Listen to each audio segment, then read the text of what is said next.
to follow this timeline. By February, it was 49%, March, 51%. Look at where we are now, 53%. The clear majority of Americans think the economy is getting worse, and that number is rising. When Trump, of course, won that second term, it was 42%. Now we're up 11%. Holy Toledo. Let's talk about the tariffs. Escalating trade war with China and those mixed messages from the White House. President Trump is now signaling new tariffs on electronics after carving out exceptions last week. Senior political correspondent Rachel Scott is at the White House. Good morning, Rachel.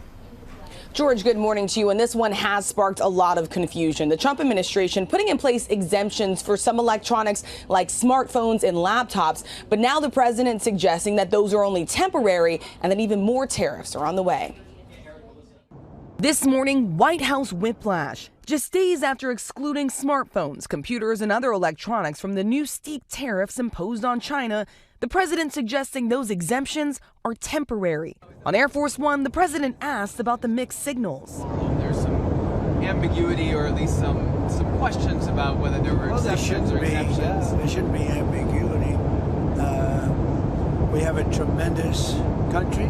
And now promising to impose even more tariffs on semiconductors and chips, which are essential to power everything from cell phones to cars. Like we did with steel, like we did with automobiles, like we did with aluminum, which are now fully on. We'll be doing that with semiconductors, with chips, and numerous other things. And that'll take place in the very near future. The majority of Apple iPhones are assembled in China, and without an exemption to Trump's massive 145% tariff on Chinese goods, financial services firm UBS estimates the cost of a new iPhone 16 Pro Max could skyrocket by $950. The president says America should no longer rely on China to manufacture those products. We want to make our chips and semiconductors and other things in our country. But experts warn that could take time. China is very... Experts warn that could take time. Oh, really?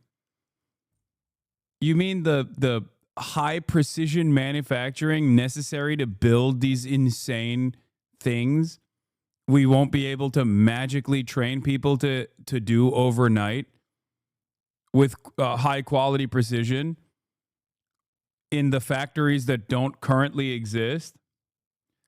That makes no sense. What? What? I can't believe these dumbass experts, dude. So stupid.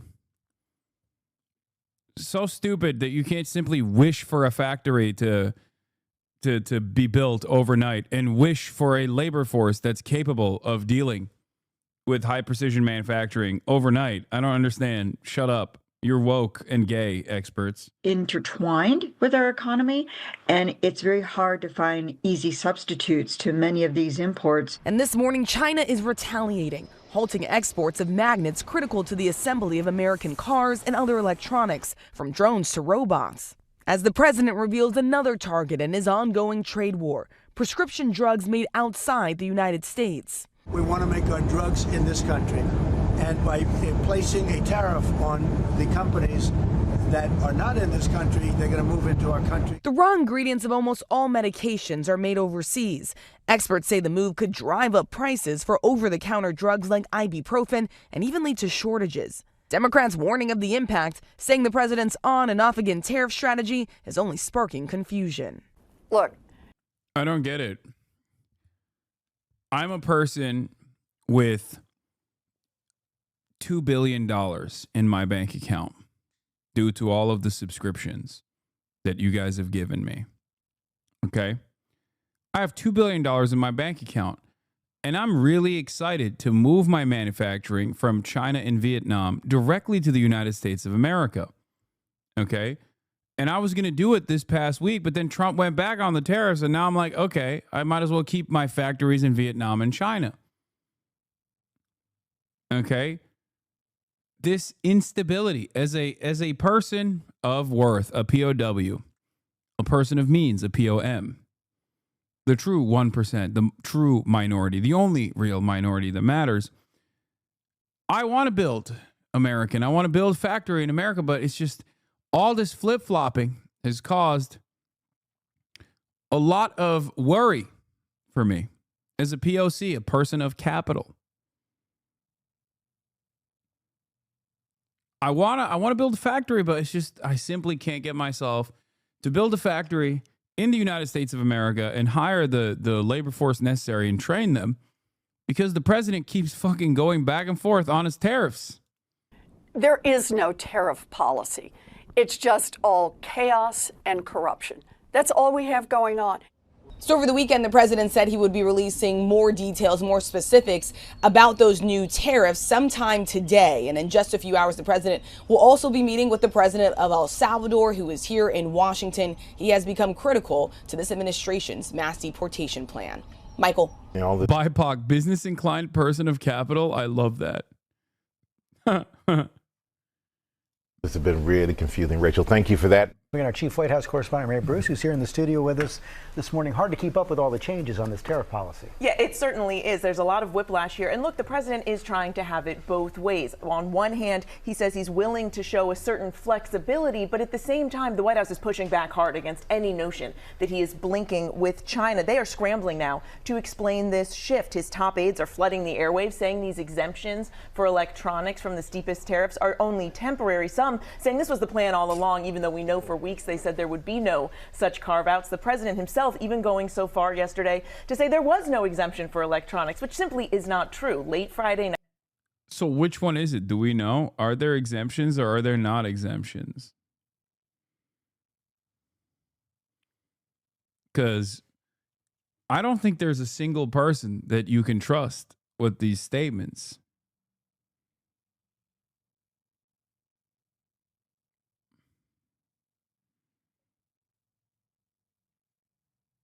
It's just like Trump one day says exemptions are gonna happen, and then in the next we'll be like, just kidding, that was a joke. It's a secret. I can't tell you. All I know is that this is yet another 5D chess move. Excellent play, sir. Thank you so much for once again liberating the United States of America and unleashing a robust manufacturing base here. That's the only thing I do know. Oh, that's not your goal anymore? Well, then, yeah, who needs the manufacturing anyway? And I've decided now that you also don't care about that, I don't care about that either. I never did. That's right. The only thing I know is that you're always right, and I love you. Tonight, they quietly gave these products this reprieve, and now the president insists these goods are just being shifted to a different tariff bucket, as he said, but the Commerce Secretary says that could take a month or two. The bottom line, right now, these electronics are exempt for now. And lots of uncertainty for the businesses having to deal with this. Meantime, they're trying to get all these other trade deals done in the next 90 days. How realistic is that? Look, they insist they can get this done in just 90 days, but it's a real steep climb. I mean, we know right now of at least a handful of countries that are in active negotiations. They say roughly 130 have come calling and are now in discussions to somehow strike a deal. But remember the last time the president negotiated a major trade deal with Mexico and Canada in his first term? That took years to fully come to fruition. And the president says when they come to the end of these 90 days, he's going to put those sweeping so-called reciprocal tariffs back in place. And Georgie has warned that there will be transition costs for Americans in the meantime. Mary Bruce, thanks very much. We are getting a clearer picture of how Americans are feeling about President Trump and his economic policy. What do you mean? Harry Anton says Americans are not buying what Trump is selling them. Trump is selling them prosperity. Do Americans not want prosperity? I don't understand. Everything he said is in the direction of prosperity. 12 weeks into his second term. CNN chief data analyst Harry Inton is here to run the numbers. Hello, Harry. Happy Sunday to you. You as well.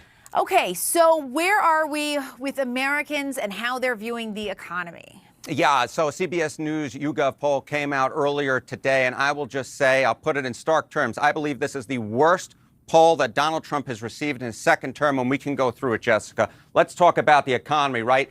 Think the economy is getting worse. Back in November, it was 42% of Americans. You don't have to be a genius to follow this timeline. By February, it was 49%, March, 51%. Look at where we are now, 53%. The clear majority of Americans think the economy is getting worse, and that number is rising. When Trump, of course, won that second term, it was 42%. Now we're up 11 Holy Toledo. points. The clear majority, 53%. This poll and this number in particular is no bueno. Breaking news. The Trump administration took steps towards imposing new tariffs on semiconductors and pharmaceutical products using a national security rule. I thought it was Don Quixote behind him too, chatter. I don't know. It looked like it could be. Like it's how Don Quixote envisions himself, right? Oh, this was really funny. Also, America would be better off if more people worked in manufacturing. 80% of Americans agree. 20% disagree. I would be better off if I worked in a factory. 25% of Americans agree. 73% disagree. 2% currently work in a factory. So it turns out that Americans just want other people's children to go to the factory floor. They don't want to do it themselves, which is so shocking to me. Oh my God. This is precisely the reason why I kept saying it's not the manufacturing jobs that Americans desire. It's the actual fantasy of having unionized labor that offers you tremendous benefits and a higher piece of the profits so that you can have a comfortable existence. We have jobs already in this country. Service economy jobs, for example. Lots of those jobs are gig economy jobs. The problem isn't that the jobs are gay or woke or not hardcore and hard labor. That's precisely the reason why I also kept repeating that many people that have parents that have worked in construction, or many people that currently in my community that work in menial labor, for example, construction jobs or factory jobs, don't want their children to work in factory jobs. That's kind of the American dream. The American dream is you break your back so your next of kin doesn't have to. But because we're so far removed from having any sort of factory jobs whatsoever, that people forgot about it and simply fantasize about it. Same principle behind coal miners. Nobody wants black lung. They just want a good income. They want to be able to have a single parent work in a 2-parent household, and the other parent can just fucking take care of the children or do whatever the fuck they want to do. They want to be able to go on vacation. That is what people want. It's not about wokeness at all. It's so stupid.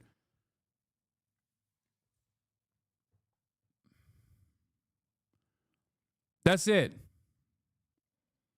But you're not getting that. No one is getting that. What we're getting instead is no manufacturing, higher prices in general, and no fixing of the no like onshoring. And even if there was any sort of marginal onshoring, it wouldn't mean good jobs to begin with. For the President of the United States, Jessica. And who are they blaming for what they are seeing as an economic downturn?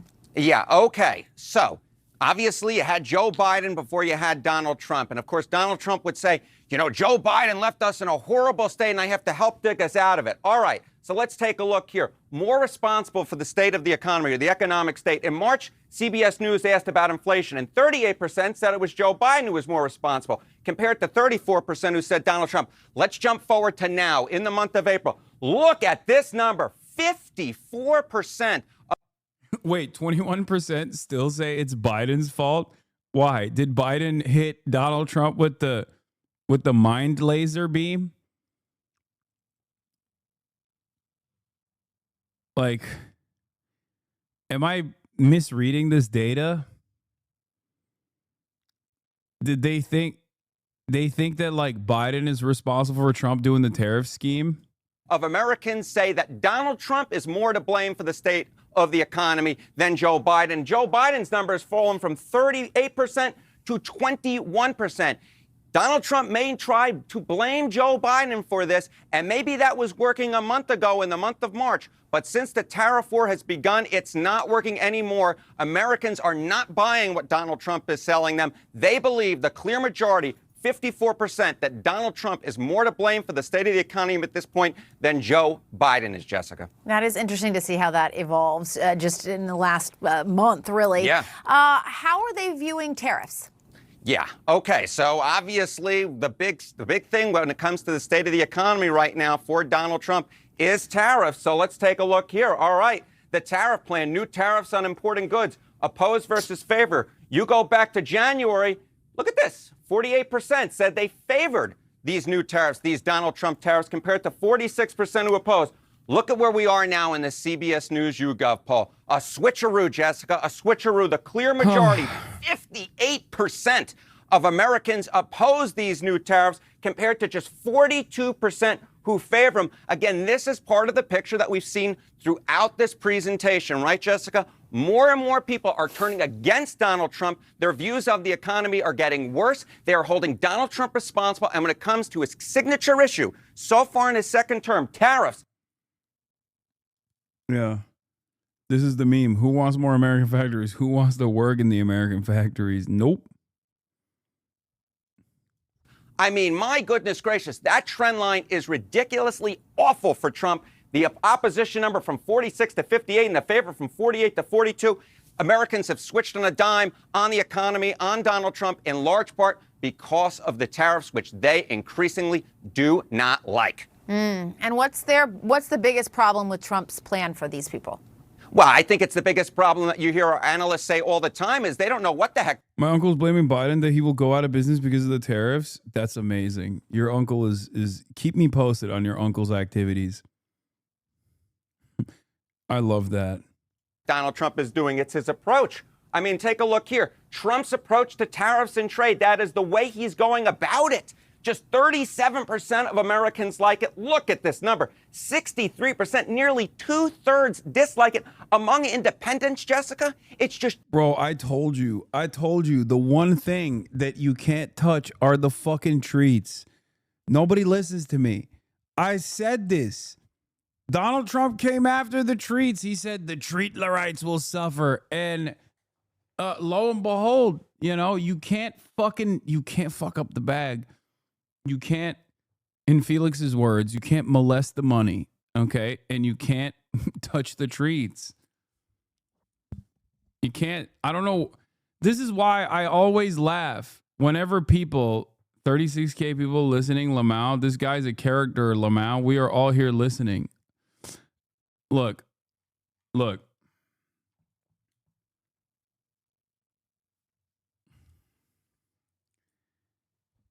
I've been saying this was going to happen for fucking months since he started unveiling the tariff agenda.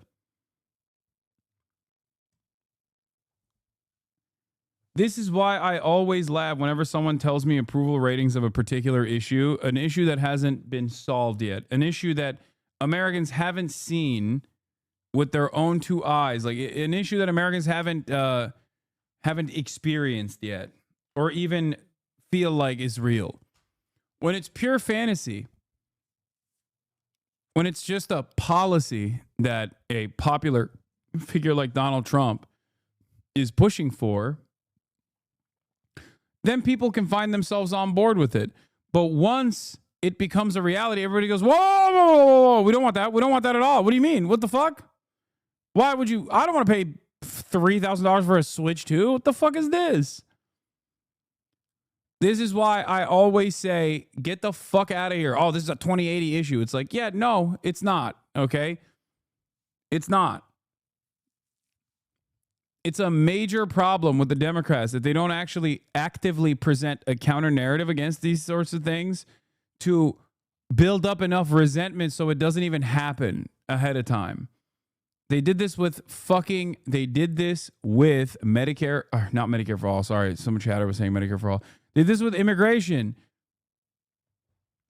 Would this happen with Medicare for all as well? Certainly. The immediate period of instability that happens when Medicare for all is implemented would cause a lot of people to say, oh, I don't want this. But once the dust is settled, you would never be able to take that away. Okay? It would take decades and decades of austerity until people were open to privatization. And the greatest example I can give you is Social Security or congestion pricing in New York City. Thank you. Exactly. People fought hard against congestion pricing. People fought long and hard against congestion pricing. Then what did they do? Once it was implemented, people were like, never mind, this was actually awesome. This was a good thing. Okay? Same with Social Security. Social Security is very hard to take away. Very politically unpopular to take away. The problem is the elites know this. That's why they fight long and hard to ensure that there's never any sort of socialization when it comes to medicine. That's it. Republican policies in general, right-wing policies in general, revolve around breaking pre-existing systems or deregulation and destruction, which people think they like before it happens. When it does happen, they go, oh, fuck, I didn't like that. Left-wing policies, though, on the other hand, people might be resistant against, especially because there's a steady flow of propaganda showing you, telling you, lying to you that it's a bad thing if implemented. And there will be a little bit of instability in the interim once implemented. But in the long term, people like their social conditions, their material conditions improving, and will not allow you to take away the things that the government gives them. Okay? That's the major difference here. 28% of independents who like the way that Donald Trump is approaching tariffs and trade. And that's not much of a surprise because one day Donald Trump is saying one thing, the next day he's saying another. One day someone from his administration saying one thing, the next day that same exact person saying another. The message, simply put, is unclear. And it's the approach more than anything else, Jessica Dean, that the folks in the American public dislike about Donald Trump and his way that he's going about the tariffs and trade policy of the second Trump administration. Even the Affordable Care Act, exactly. Good luck trying to take away the two anti-capitalist provisions baked into Obamacare, the Affordable Care Act. Okay, pre-existing conditions and forcing insurers to provide family care until the age of 26. Those are the two anti-capitalist provisions inside of Obamacare, Affordable Care Act, which was ultimately a right-wing market-based solution and a hurdle against socialized medicine overall. You won't be able to take those away easily. I mean, Americans are very stupid, so maybe you can convince them. Probably not, though. Seemingly, it's been hard to tackle. Donald Trump tried to tackle it last time around, was not able to do so, and backed away from it ultimately. So very interesting. And then overall, how does this affect his approval rating?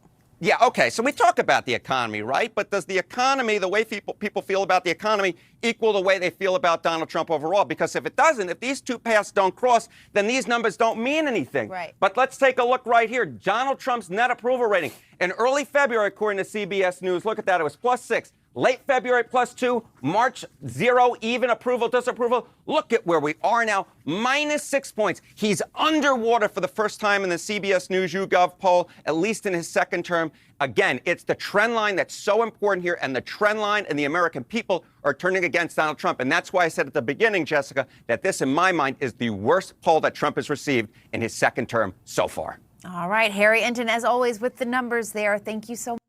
the fact that it's only -6 is also another indication of Trump's overall popularity, the cult-like fervor surrounding his person, and how stupid Americans have become. Because I don't think that Biden would be able to. I don't think Biden would be able to retain only 6%, or not 6%. Sorry, -6% net approval if he were to implement actions such as this one. I feel like they'd assassinate him. You know, I mean, first time he's like, "Oh, I'm gonna do tariffs, Jack." He'd be packed up. They would shove him into a locker and replace him with a body double. Pronto. So much. So this week begins with the country and the global economy caught in the grip of uncertainty. If that sounds familiar, it is. Since that he's actually still winning on the trans athlete narrative. A lot of leftists feel right wing by siding with him. Yeah, I think people are very stupid. If you spend any time saying, yeah, we got to eliminate transgender athletes from competitive sports, you are the dumbest person on the planet. Like, how do you not understand that these two things go hand in hand? Okay? It's this stuff that's impactful. The trade war, the unnecessary trade war that Trump implemented, that is ruining your future, or not tackling the cost of living crisis that he ran on and successfully won on. anyone that fucking thinks that the real issue in America is like the 3 transgender athletes or whatever is the biggest dumbass of all time. I'm sorry. I can't have a serious conversation with a person like that. Like, you're so stupid. That has clearly become the status quo over the past weeks. Head-spinning uncertainty stemming from President Trump's rollout of his tariff plan. U.S. stock futures, they are on the rise this morning. Now after the Trump administration carved out exemptions from the president's reciprocal tariffs. For a closer look at China when it comes to tariffs, let's get to Eunice Yoon in Beijing. A lot going on, Eunice, regarding rare earths, visit to Vietnam, and more. Good morning. Yeah, there's a lot going on here. You guys were talking about those tariff exemptions. The Chinese government, on the whole, over the weekend, had acknowledged that the tariff exemptions were what they described as a small step, and even said that China was evaluating the impact. The state media, though, had said that this was a U.S. retreat, and also more evidence that the Chinese supply chain is really, really important for the world. Today, though, probably because of a lot of the confusion out of the messaging from the White House, the Chinese government doubled down on their overall stance. That is, that the U.S. government should abolish the tariffs and the what they describe as wrongful actions around those tariffs. What was also interesting is that a state TV-linked social media account, which is now closely watched for messaging on U.S.-China trade, just several hours ago elaborated a little bit further, saying that to the Trump team, their what they call delusion is China will compromise under high tariffs. The account goes on saying if the U.S. really wants to talk, China needs to see real action. What was also interesting is that the same blogger account was hinting at who would be taken, what kind of step would be taken next. And the target, they said, was American IP and American brands. And then this blogger went on to suggest that Chinese people could reject them.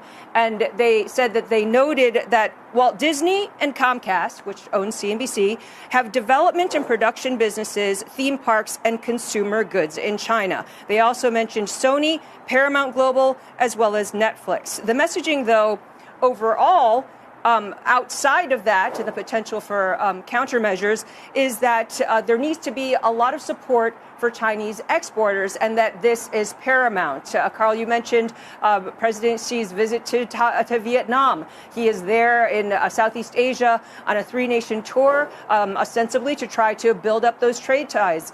Today, he announced, or China and Vietnam announced that they had signed several trade negotiation deals. And then, of course, there is the private sector that is also getting involved to try to help redirect some of the goods that the exporters used to sell, and I guess so still do sell to the United States as well as elsewhere, but also to sell them here in China.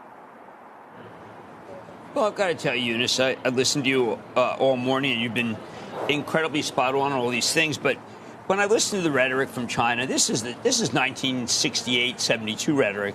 This is the kind of rhetoric that just says there's never going to be a meeting. Is there a way to have a Nixon to China moment? Because as far as I'm concerned, this is just... Oh, Jesus Christ. Donald Trump wishes he had fucking Maoist vision like Nixon did, okay? He wishes.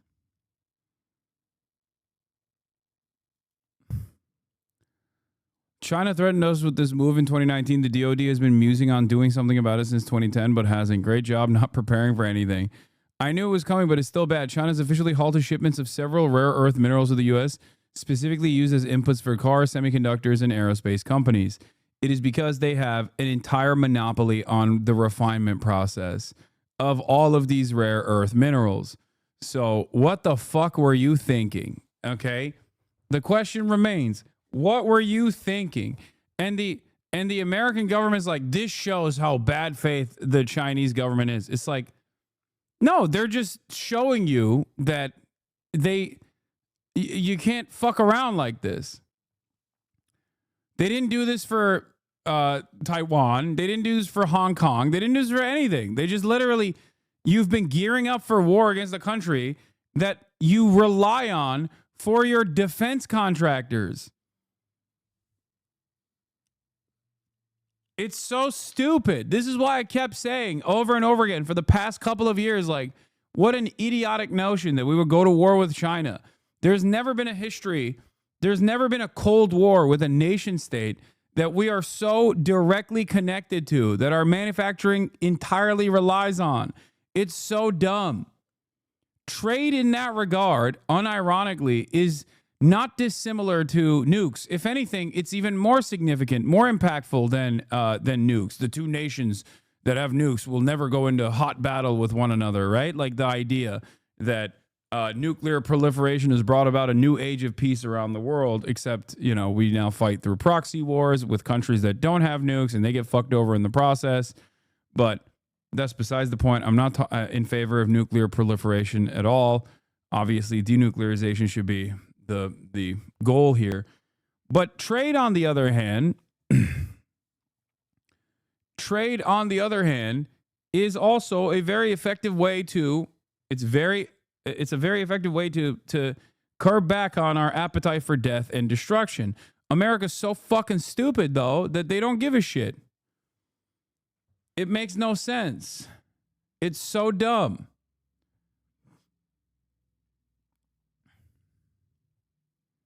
It's so fucking dumb.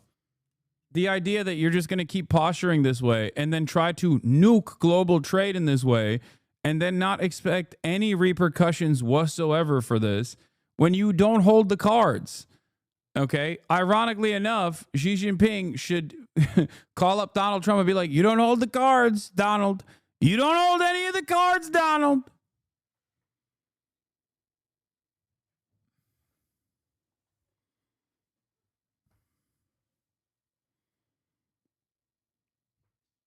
And yeah, I know Matt Stoller is an anti-China hawk. I know. Many Americans are. No one wants to examine why China got to the point that it got to. China was not supposed to develop. It was supposed to be kept poor. It was supposed to be a kleptocracy led by a bunch of wealthy Western-backed oligarchs, not dissimilar to Russia. That's what was supposed to happen. China was not supposed to develop and become a competitive manufacturing power that actually eats away at America's market share. Okay? That's the problem. The problem is China actually did the thing that the World Trade Organization constantly claims is happening to the global south, which is that these kinds of free trade agreements are actually incredibly beneficial for the countries that are on the receiving end. The countries that woke leftists will say are being exploited for our affordable treats. Okay? The reason why we're on the fuck China tip for the past multiple decades at this point is because they were able to actually take all of the foreign capital and then distribute it evenly. Okay? And before people say, Hasan, China has billionaires. I know, dude. I know they do. And you know what happens to those billionaires? Sometimes when the Chinese government doesn't like what they have to say about banking regulation, for example, Jack Ma happens. Okay? They come out, they deliver a speech, they talk about banking regulations being outdated in China, and then they disappear. They disappear. They're gone for a little bit. They go to the rural countryside for a little bit, only to return and be like, Mr. Philanthropy. I'm talking about Jack Ma, okay?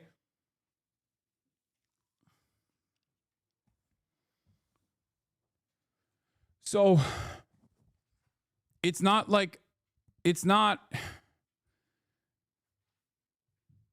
a country that runs in the same ways that the United States of America and Western countries run. What is this? CI confirms that when it scanned Director Reckless phone for signal gate messages, they were gone. Nice.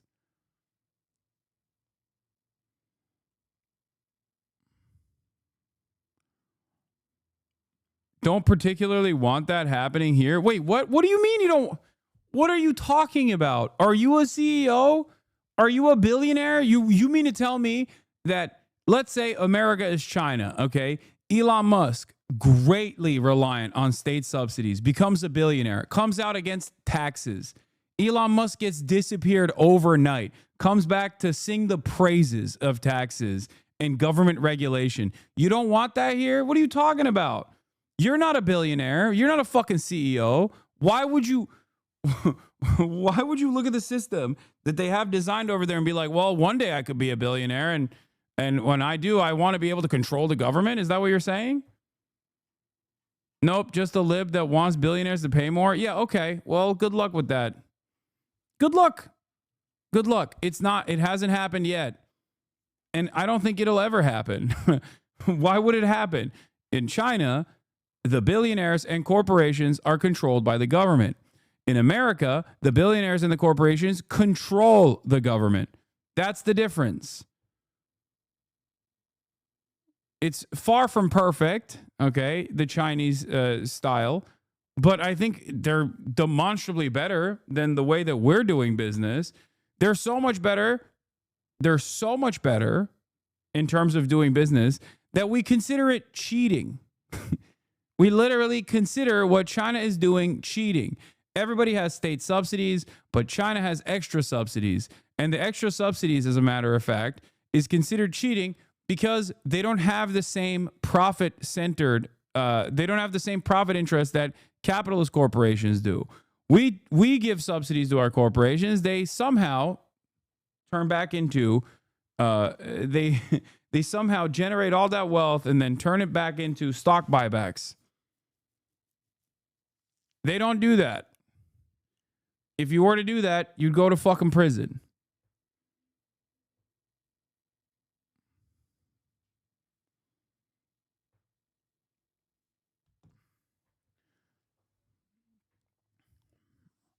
There's never an instance where power concedes without demand and never without any sort of serious mechanism to claw back said power.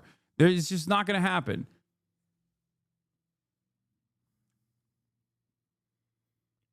Say that again about corporations controlling the government with this meme on screen. Yeah. What is this good TikTok video on it? They rob you blind and you thank them for it. That's a tragedy. That's a scam. That's why I'm saying this right now. Americans, you don't... Bro, he looks too Chinese for me to believe him. need a tariff. You need a revolution. For decades, your government and oligarchs won't ship your job to China. Not for diplomacy, not for peace, but to exploit cheap laborers. And in the process, they hollowed out your middle class, crushed your working class, and told you to be proud while they sold your future for profit. And yes, China made money, but we used it to build roads, leave millions out of poverty. Yes, it's what you do with the money that matters. Why do we not have the same level of smoke for India? Why don't we have the same smoke for any of the other nations that are industrializing as well, that we use as a manufacturing hub? Fund healthcare, raise living standard. We reinvest in our people. My family also benefit from it. What did your oligarchs do? They bought yachts, private jets, mansions with golf course driveways. They manipulate the market, dodge tax, and poured billions into endless wars. And you get stagnated wages, crippling healthcare cost, cheap dopamine, debt, and flag wave property made in China while they pick your pocket. For 40 years, both China and the United States benefit from the trade, the manufacturing, but only one of us use that wealth to build. This isn't China's fault. This is yours. You let this happen. You let the oligarchs fit your lies. Well, they made you fat, poor, and addicted. Now they blame China for mess they made. You want to know something really funny about this?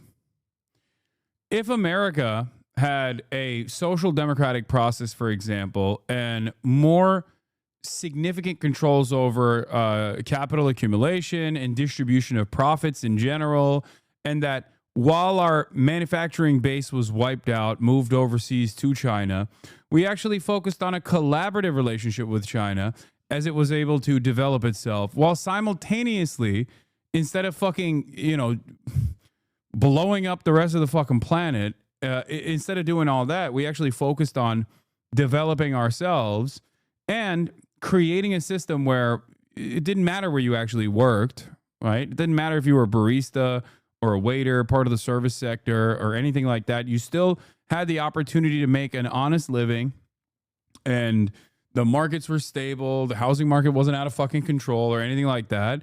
We wouldn't even have this kind of problem. We would still have capitalism. We would still have capital owners. We would still have billionaires and millionaires as well. Okay. But there wouldn't be this level of instability. There wouldn't be appetite for change. You would not have had a Donald Trump style figure win. The irony is that the endless greed is a suicidal ambition. The endless greed in this regard is the reason why we're in the position that we're in. It's also impossible to maintain social democracy of that sort. Obviously, look to Europe. No matter what, when there's this level of wealth and income inequality and people that stand to gain more, they will always try to create new profit sectors. The radicalization of normies from contact with regular Chinese people is accelerating. China's soft power is growing. Oh, for sure. In the Chinese internet. Oh, this is this is a fucking old video. I really like it though. I don't think so. I don't think you need another tariff. You need to wake up. That's ahistorical though. Capitalism never develops like that. If China maintains capitalism for long enough, it too will eventually be consumed by capital. Yes. I know. I know that.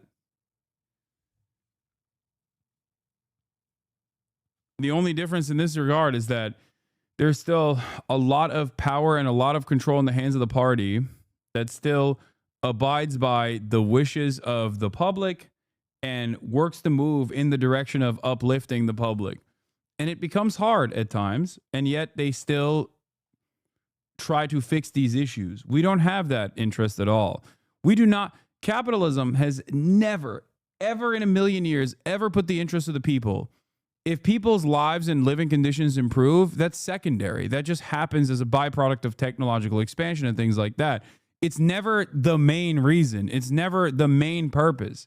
There is no singular life-changing technological improvement that's happened under capitalism through exclusively the private sector, where the benefits were not the profit motive or profit incentive was not the main purpose here, but instead was to genuinely uplift people's lives.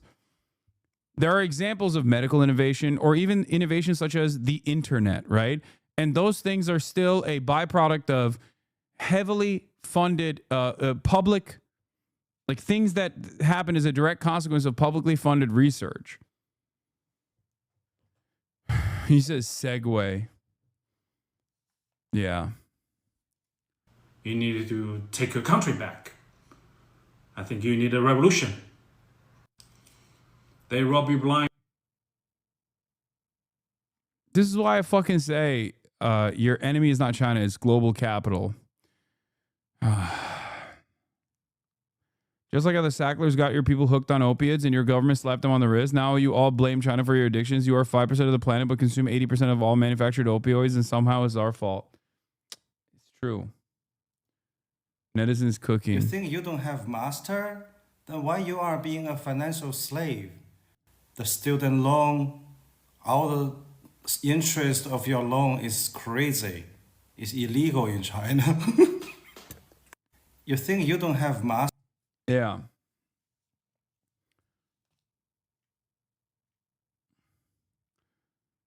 I was thinking about the Sackler thing as well. Like Trump keeps talking about fentanyl and how it's like the Chinese that brought about fentanyl. And it's like, I didn't know the Sacklers were fucking Chinese, dog. I had no idea. I did not realize that the Sackler family was fucking Chinese, dude. Extraordinary boom was the very opposite. The U.S.-China trade war makes much more sense and is so much funnier if you've seen this Adam Curtis banger. Replaceable.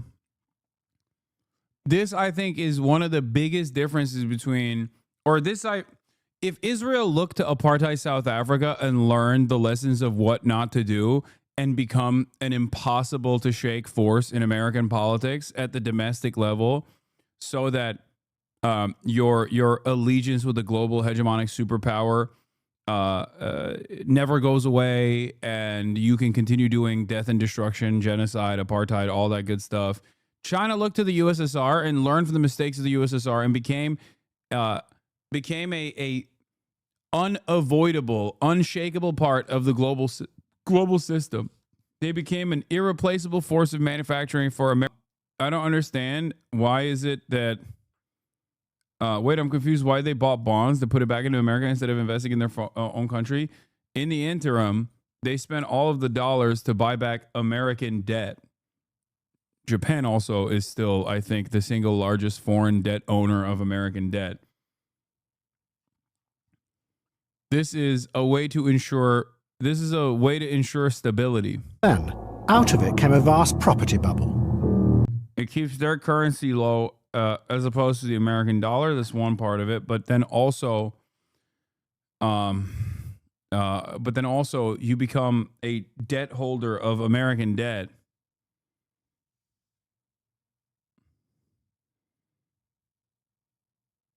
And makes it harder for America to undermine your position. Desperate for foreign currency as they needed to buy foreign goods, but on the other hand, they couldn't trade with the U.S. to get dollars. Like, I don't think this is the whole. Another very relevant banger for All Washed Over by Machines of Loving Grace. Oh God, terrifying. Last.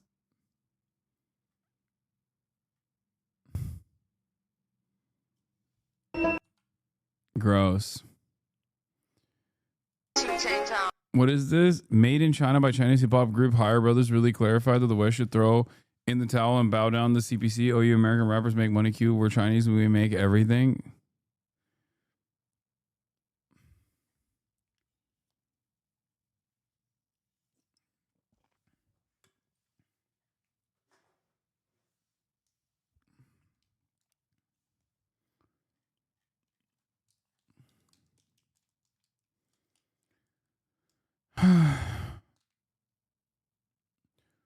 There's a bunch of other funny TikToks that pertain to China that I want to get to after we're done with the American financial news sector trying to make sense of the senseless. Right now, you're on the verge of when I was a little boy. We kept thinking, when are they going to bomb us?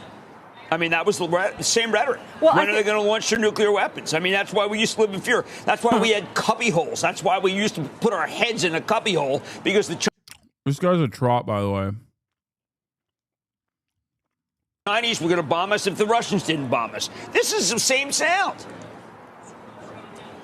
Well, I mean, I think that the Chinese have shown that they are willing to negotiate, that they do eventually want to have some sort of meeting. But it's just that the rhetoric, I mean, you mentioned rhetoric coming out of China. The rhetoric from the Chinese perspective of the White House is not actually that helpful, because the way things are being set up is that President Trump is the kingmaker and that all these countries around the world are going over there and groveling and asking for deals. From the Chinese perspective, this cannot happen because for President Xi Jinping, it is so politically dangerous for him to be seen as crawling.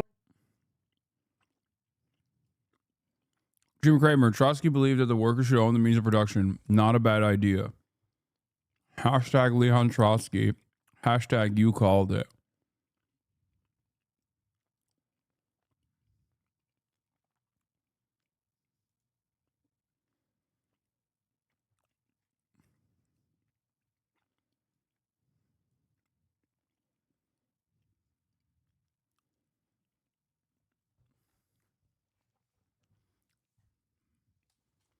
It's not a joke.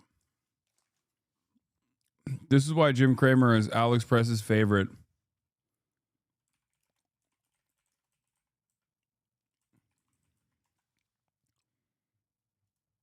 Yeah.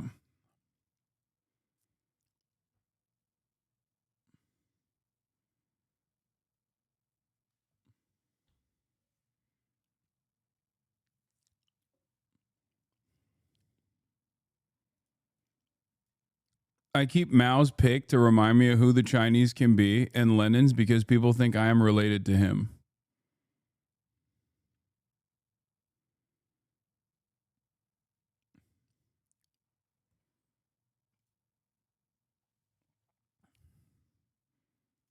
Yeah.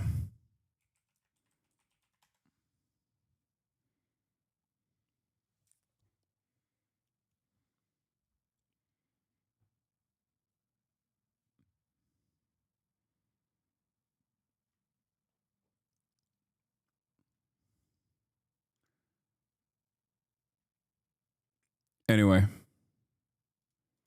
Over to the United States asking for a deal. Eunice, thank you. Eunice Yoon, we'll talk again shortly, I'm quite sure. Wishing a good morning to Vietnam. With a slew of waves from his plane, a hearty handshake to the waiting Vietnamese president on the tarmac, or to the crowds of children at a military parade in his honor. China's Xi Jinping kicked off a 2-day state visit to Vietnam. It's the first leg of his Southeast Asia tour. I chose Vietnam as the first stop for my overseas visit this year. It shows that the Chinese government and the Communist Party greatly values China-Vietnam relations. Western media loves to say that Xi is not responding because he needs to look strong. Sorry, but China is already strong. Xi isn't responding because no civilized nation should negotiate with terrorists.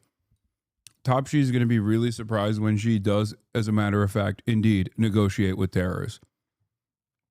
I'm telling you right now, maybe I'm wrong, but yes, of course, Xi Jinping is going to inevitably come back to Donald Trump and negotiate with terrorists because it is not in the interest of China, at least in this term, in this period, to completely destabilize global trade and then even make China the hegemonic power or make yuan the global reserve currency.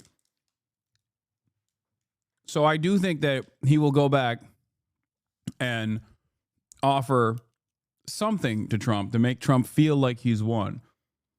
But in the interim, I think these actions show the rest of the world how dangerously unstable America has become and how it can no longer be the global leader of trade and the global leader in general, the hegemonic superpower in general.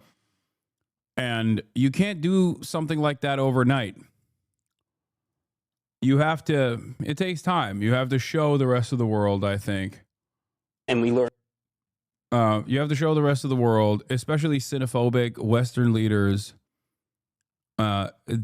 you have to make them believe that they came to this conclusion on their own. And the best way to do that is by showing how unstable and dangerous America truly is in a moment of their weakness. And I went for a master's degree in communism, and we learned these things. I took, no, I'm okay. I took 7 courses in communism. Lenin, when he came in 1917, felt that the bankers were making too much money. He confiscated all their wealth. The peasantry felt terrific about it. The peasantry reacted Harvard positively. had 7 courses in communism when you were an undergrad? And then I took several at City College. And, it traced out well, and the peasantry was rejoicing, and the bankers, many of them were killed, and there was a terrific surge of opinion that Lenin was a great man. It didn't work out in the long run, It didn't work out. Now, but it's very easy for me to come on. I could do that. I know that rap. I studied it. I know most of Lenin's speeches during the period, including What Is to Be Done, which I committed to memory in the first chapter.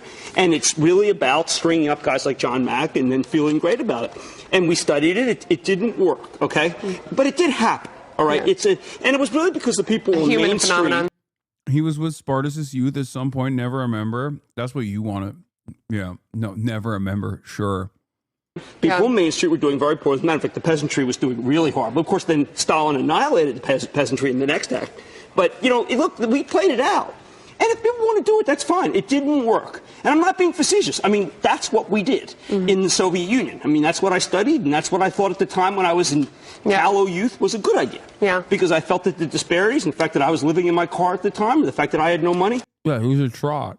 It seemed justified. But you know what? Justification of what someone makes and someone doesn't shouldn't rest on the idea that I was living in my car, drinking too heavily, had an axe next to me, and I had a shotgun. I mean, it's not like why should I be making policy?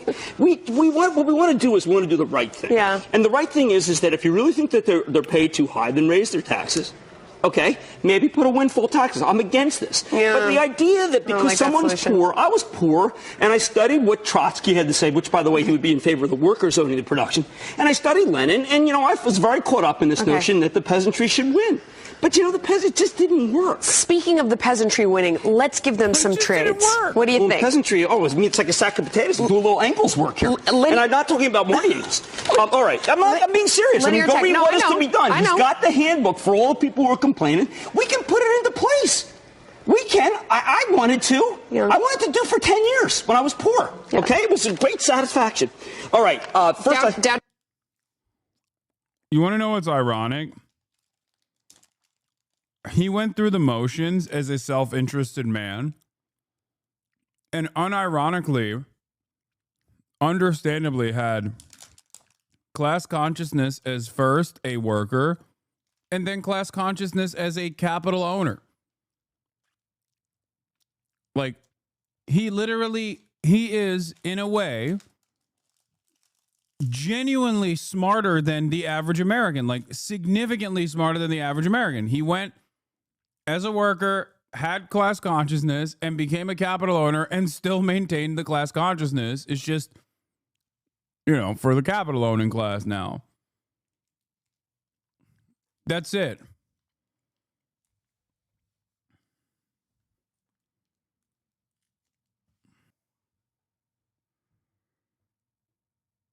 Donald Trump's tariff and trade war, analysts say it allows China to shore up alliances in the region, portraying itself as a stable ally while also diversifying exports routes. Xi is calling on Vietnam to join him in resisting Trump's unilateralism and protectionism. In the face of the current changing and turbulent international situation, China and Vietnam will adhere to peace and development and deepen the people's uncle the cooperation, which brings precious stability and certainty to the world. While Donald Trump has kept 145% tariffs in place for certain Chinese goods, he has issued a temporary reprieve of tariffs to Vietnam, Malaysia and Cambodia, the three nations on Xi Jinping's tour. While these visits do send a strong political message of the importance of its neighbours to Beijing, there are also potential sticking points to these attempts to stand united. Security and territorial disputes remain a concern for smaller regional powers, as do fears of cheaper Chinese goods flooding their markets or Chinese supply chains being diverted through their nations to buy. My firstborn username is Chiang Kai-shek Good? Fuck no, bro. What are you talking about? This is the Chinese century of prosperity. Get that nationalist garbage out of here, big dog. Name your son Mao. Okay? If you truly want Chinese prosperity to reign over you, okay? If you truly want to be awash in the bounty of Chinese prosperity, you better name your fucking child Mao. Or LeBron, but Mao is good. Oh my God, we will be servile like the Albanian, okay? You know how like in Kosovo, they fucking named their children Tony Blair, or Bill Clinton? That's what we're going to be doing. We're going to be naming our children Mao Zedong or fucking Xi Jinping. That's what we're going to be doing. That's crazy. Mao Zedong? Yes.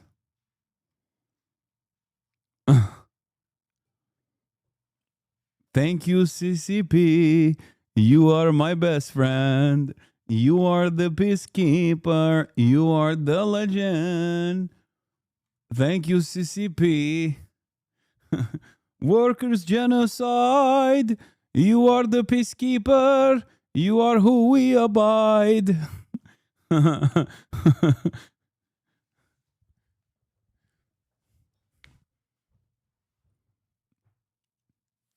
This is it.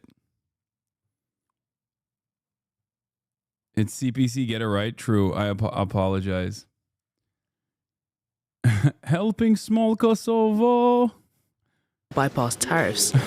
Yet Beijing has nonetheless seized on the occasion of Trump's trade war to try and shore up support. 美方有关人士的言论充满了意识形态偏见和冷战思维，是彻头彻尾的谎言和谬论。是谁将拉美和加勒比视为后院，大搞新门罗主义？是谁对拉美和加勒比国家的内政指手画脚？是谁高举关税的大炮胁迫拉美和加勒比国家？是谁在全球监听监控？是谁军事基地遍布西半球？是谁放任 Who's letting small arms and light weapons and ammunition flow into Latin America and the Caribbean as a zone of peace? 世人看得很清楚。 The world knows full well the answers to these questions. 中拉合作是南南合作。 China's cooperation with Latin America. 只有相互 Oops, sorry. 支持，没有地缘算计。合作 China's cooperation with Latin American and Caribbean countries is South-South cooperation.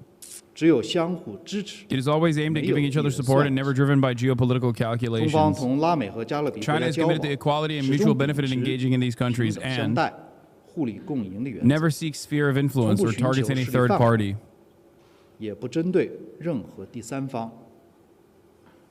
美方反复 The U.S. keeps vilifying China and peddling the so-called China threat in order to cook up 中国威胁论，不过是想以之为借 a 口， pretext to justify their action to control countries in this region, yet they will never 注定 succeed. 不会得逞。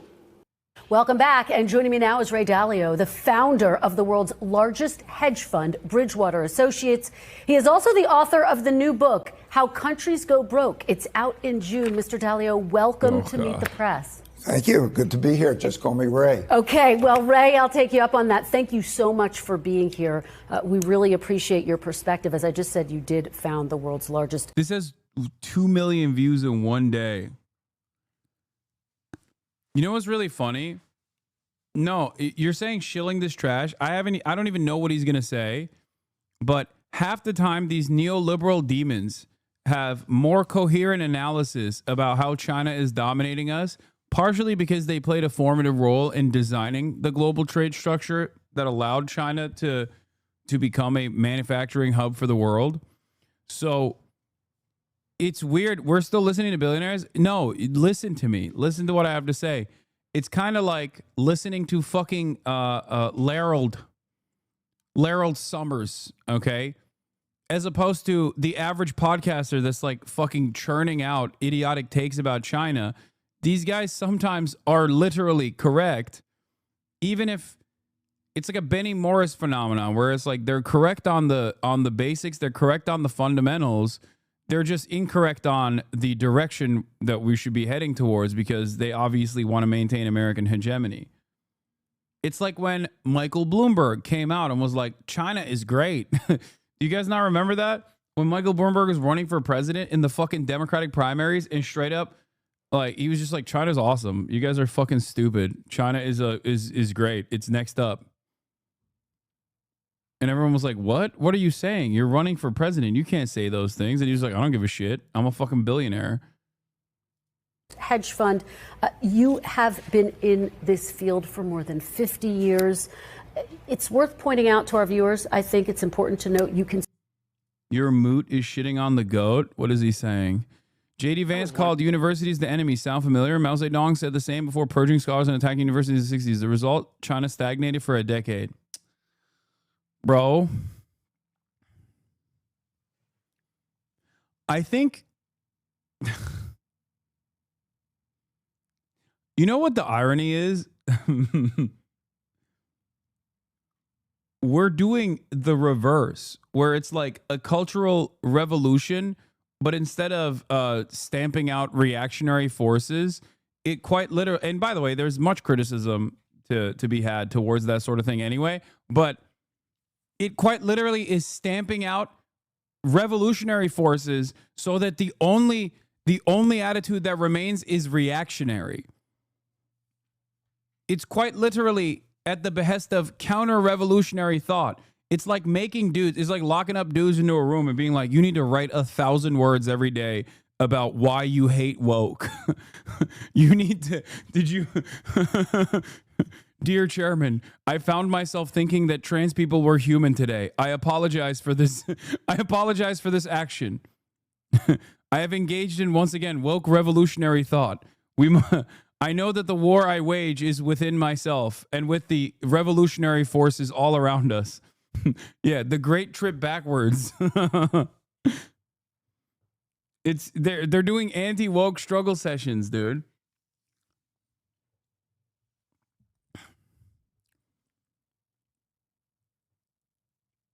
America's describing something bad in America. Imagine communist China. Yeah. We're doing struggle sessions and writing self-crit, but the self-crit is about having woke opinions. Deng's first proclamation was to denounce the Cultural Revolution. It was a tragic event from the top down. American hatred for education seems to be from the bottom up. A lot of angry white men who couldn't cut it want to burn it down. Listen, I'm not going to say nothing, okay? Sometimes you got to stamp out reactionary forces, all right? That's all I'm saying. And maybe doing it in a decentralized structure is seemingly one method. Consider yourself to be apolitical, and you say that the tariff problem is a symptom of a much greater problem. What do you mean by that? There's a financial problem. There's an imbalance problem. There are basically 5 big forces through history that drive everything. First, there's the money, credit, debt, economic cycle in which there's a building up of debt in a cyclical way that becomes too large, and we're going to have problems. We're going to have a government debt problem. Maybe we can get into this. The second big force through time is the internal conflict force. The left and the right, differences in wealth and values causing a conflict that we're seeing it changing our political order. So the first is changing our monetary order. The second is changing our political order internally. And then the third is the great world order. How countries... Liberals will do anything but examine history and contemporary society through a materialist lens, through the lens of dialectical materialism. They will tell you the most insane stories, okay? They'll be like, oh, class, working class versus capital owning class. How about middle class? How about generational socio-political differences? Let's talk about generations, boomers, millennials, zoomers, that sort of thing. Like, it's fine, man. You can... Just like a dietitian can base their diet off of calories in, calories out, you can have a whole bunch of different... The entire field of sociology is filled to the brim with adding stuff on top of what I'm referencing, as long as the fundamentals are still there. But these guys know it has to be spiritual. It has to be totally different, idealistic, spiritual. This is... The things that drive history forward is debt ownership. Deal with each other. When there's a rising power, challenging an existing power, and now we are going from multilateralism, which is largely an American world order type of thing, to a unilateral world order in which there's great conflict. And the other two factors all through history have been acts of nature, droughts, floods, and... Multilateralism, but America controlling it, versus unilateralism, which is not America controlling it. Pandemics. And number 4 is technology changing. And how they are coming together are the main forces behind this. For example, there can't be imbalances anymore in that environment. Do you think that President Trump's tariffs are exacerbating what you are describing, this complicated mix of challenges that the world is facing? I think it's just a function of how well they're handled. You know, it's a reality that it's a desire to bring in tax revenue from that.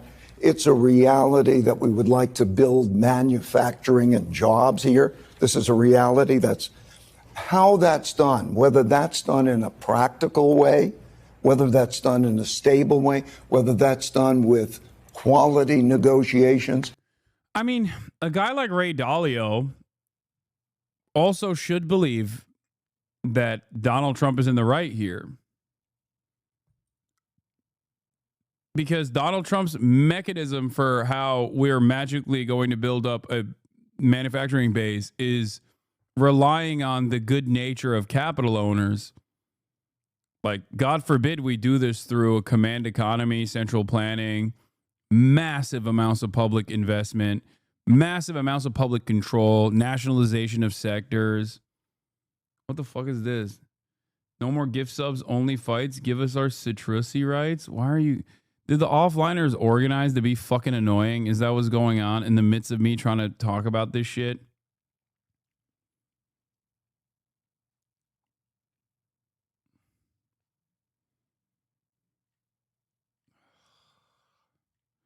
Go back to your fucking Discord, offliners. In which that's a mutual problem, or whether that's done in a chaotic and disruptive way that produces great conflict, makes all the difference in the world. Based on what you're seeing right now, do you think that these tariffs are being carried out in a practical way or a chaotic way? I think we'll see. So far, very disruptive. So far, very disruptive, right? And so we don't know what the numbers are. But that could be part of a process, right? It depends where we are at the end of the 90 days. Because what was put there is like throwing rocks into the production system. And those impacts would be enormous in terms of the efficiency of the whole world. Great cost. I want to ask you about... Wow. Yeah, 90 days is all it'll take to build factories, I think. Yeah. Something that's on a lot of people's minds, your predictions for the future. And I want to start with the R word. I know you think this is just a piece of it. Of course, I'm talking about a recession. Do you think it is likely that the United States will dip into a recession because of President Trump's tariffs? I think that right now we are at a decision-making point and very close to a recession. And I'm worried about something worse than a recession if this isn't handled well. A recession is 2 negative quarters of GDP, and whether it goes slightly there, we always have those things. We have something that's much more profound. We have a breaking down of the monetary order. We are going to change the monetary order because we cannot spend the amounts of money, so we have that problem. And when we talk about the dollar and we talk about tariffs, we have that. We are having profound changes in our domestic order, how ruling is existing, and we're having profound changes in the world order. Such times are very much like the 1930s. I've studied history, and this repeats over and over again. So if you take tariffs, if you take debt, if you take the rising power challenging the existing power, if you take those factors and look at the factors, those changes in the orders, the systems, are very, very disruptive. How that's handled could produce something that is much worse than a recession, or it could be handled well. Let's take the debt situation. Yeah. I'm sorry, go ahead. Well, very quickly, because I want to be very specific about what you mean. You're saying worse than recession. You're saying this is reminiscent of the 1930s. We should tell our viewers you correctly predicted the 2008 financial crisis. What is your prediction? Dog, it's guys like him that directly contributed to the Great Depression. It's like a fucking robber baron talking about how, some, not me, but some forces in our current existing structure are definitely causing too much financial instability. Not me, though. I would never do that. That's someone else that's doing it. And of course, given my class position, I can't tell you exactly who's responsible, not me. And also, I can't really tell you how we will get out of this, but if we will get out of this, we could get out of this in some ways that will hopefully be beneficial for not me, but other guys like me. For where the country is headed right now. Right now, we're at a juncture. Let's take the budget. If the budget deficit can be reduced to 3% of GDP, it will be about 7% if things are not changed. If it could be reduced to about 3% of GDP, and these trade deficits and so on are managed in the right way, this could all be managed very well. I believe that members of Congress... How? What do you mean by managing trade deficits? Like, what's the goal? Let's say we already have pre-existing, we have things that we manufacture, we have things that we produce, okay? Beyond fintech and other services that we provide to the rest of the globe, we do have certain things that we can sell to every country, right? Poultry, meat, things of that nature. Is that how we do it? Is that what we're going to do?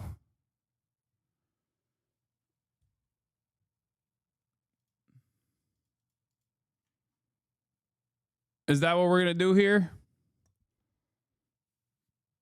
We're just going to force other countries to buy our poultry, buy our meat, salmonella chicken for all? Congress should take the pledge, what I call the 3% pledge, that in one way or another, that they will get that budget deficit down to that number. If they don't, we're going to have a supply-demand problem for debt at the same time as we have these other problems. And the results of that will be worse than a normal recession. So, and just to follow up on that point, worse than a recession, you're talking about the 1930s. What specifically are you warning of? Are you saying that it could be as bad as a depression? What's your biggest fear? The D word. The value of money. What is a storehold of wealth? That is a bond. In other words, 3% of U.S. GDP would be $912 billion. The government currently spends trillions per year. Good luck. Yeah, that's also the other side of this, where it's like, we really got to cut back. We got to do austerity for the poor. How about we do austerity for you? See, this is what I mean. You hear a billionaire. Okay, what's Ray Dalio's net worth? Let's see. Oh, look at that. 14 billion USD.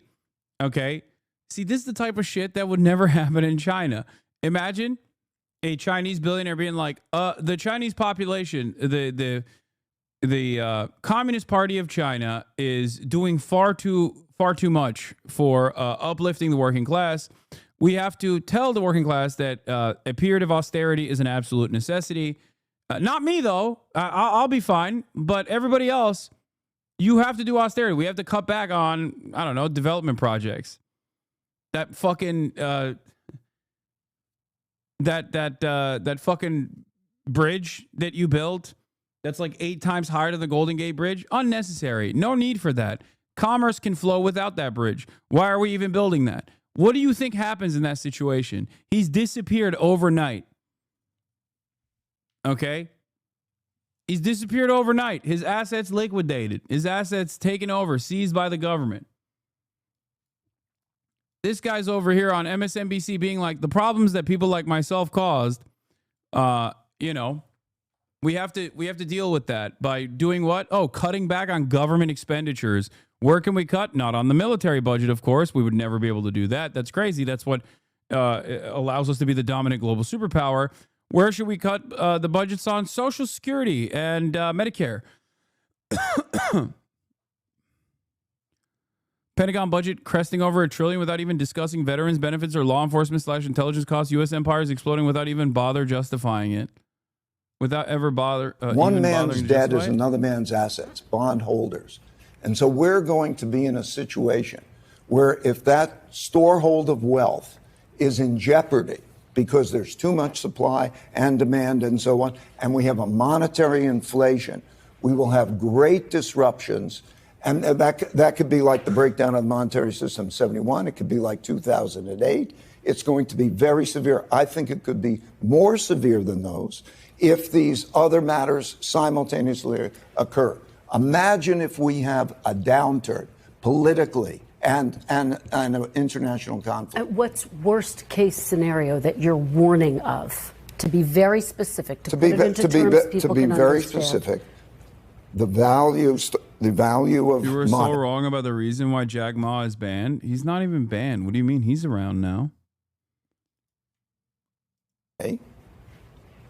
Internal conflict that is not the normal democracy as we know it, and international conflict in a way that is highly disruptive to the world economy and could even be a military conflict, just as these breakdowns have occurred before. You know, we have a new order that began in 1945, a new monetary order and a new geopolitical order.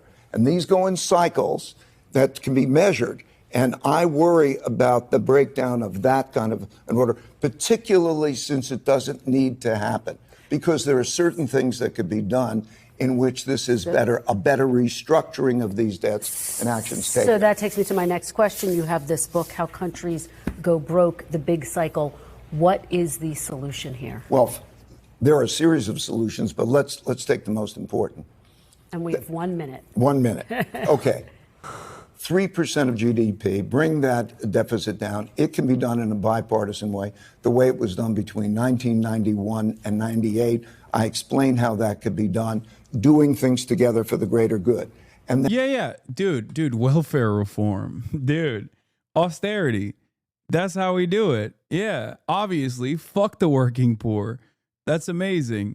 No, that's certainly going to fix the problem. Then internationally on all of these issues to use American strength, but to negotiate well, to lay out ways in which bad conflict and inefficient policies don't create great disruptions, but get us through this in an orderly way. All right, Ray Dalio, thank you. Yeah, for the greater good. If we melt the working poor for the greater good, it'll be good.